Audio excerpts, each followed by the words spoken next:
और इसी बीच बड़ी खबर आ रही है, ग्रीक एयरफोर्स का F-16 विमान क्रैश हुआ है। इमरजेंसी लैंडिंग के दौरान ही क्रैश हुआ। बाल दरअसल पायलट बच गया है, जानकारी मिल रही है।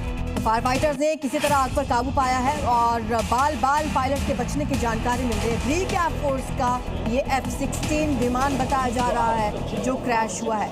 हालांकि समय रहते पायलट बाहर निकल गया और उसकी जान बची।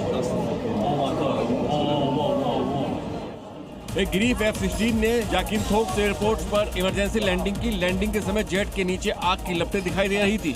वीडियो में दिख रहा है कि लैंडिंग के कुछ ही सेकंड बाद फायर फाइटर्स ने आग बुझाना शुरू कर दिया। पायलट को खरोच तक नहीं आई। 500 नॉट की रफ्तार पर आग की चेतावनी मिलने के बाद ये सबसे अच्छा नतीजा हो सकता है।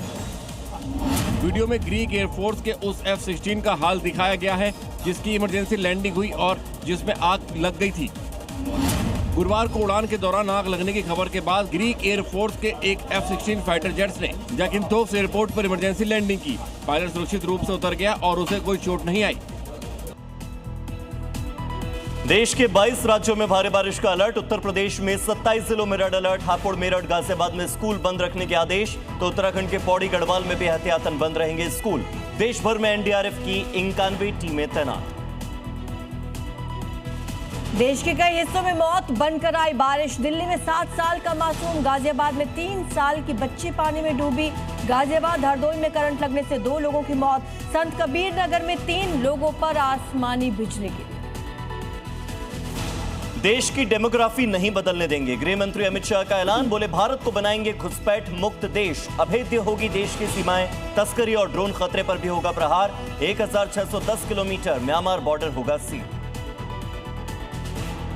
भारत और ऑस्ट्रेलिया के बीच 10 साल का डेडलॉक टूटा। लगी यूरेनियम डील पर मुहर। ऑस्ट्रेलिया के प्रधानमंत्री अल्बनीज ने भारत को बताया अपना करीबी दोस्त। पीएम मोदी ने कहा भारत निवेश के लिए सबसे सुरक्षित देश।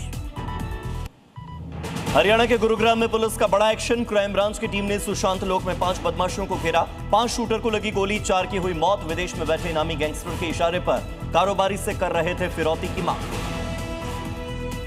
टीएमसी छोड़कर बीजेपी में शामिल हुए सुखेंदु शेखर रॉय, सुष्मिता देव और प्रकाश बारिक को बनाया गया राज्यसभा उम्मीदवार।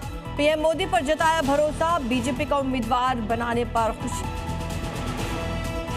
राम मंदिर चढ़ावा चोरी मामले में 3 आरोपियों की पुलिस रिमांड पूरी। कड़ी सुरक्षा में वापस जेल भेजा गया। आरोपियों के घरों से नकदी, सोने के गहने और कार बरामद।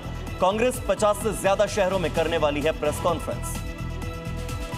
पॉक्सो पर सुप्रीम कोर्ट का सख्त फैसला। बच्चे से यौन शोषण की सूचना छिपाना भी अपराध। मासूम की आपबीती ही मानी जाएगी सबूत। यौन शोषण की बात छिपाने वालों पर भी होगी कार्रवाई। 24 घंटे के अंदर अमेरिका के ईरान में 170 से ज्यादा धमाके। बुशर में न्यूक्लियर प्लांट के पास गिराया गया बॉम्ब। चीन ईरान रेल कॉरिडोर को भी बनाया गया निशाना। ईरान ने भी अमेरिकी ठिकानों को किया टारगेट। ईरान में इमाम रजा श्राइन में उमड़ी लाखों की भीड़। खामेनेई को अंतिम विदाई की तैयारी। ईरानी झंडे, धार्मिक बैनर के साथ हजारों लोग कॉम्प्लेक्स में जमा हुए। ईरान में 1 हफ्ते तक चली शोक यात्राएं।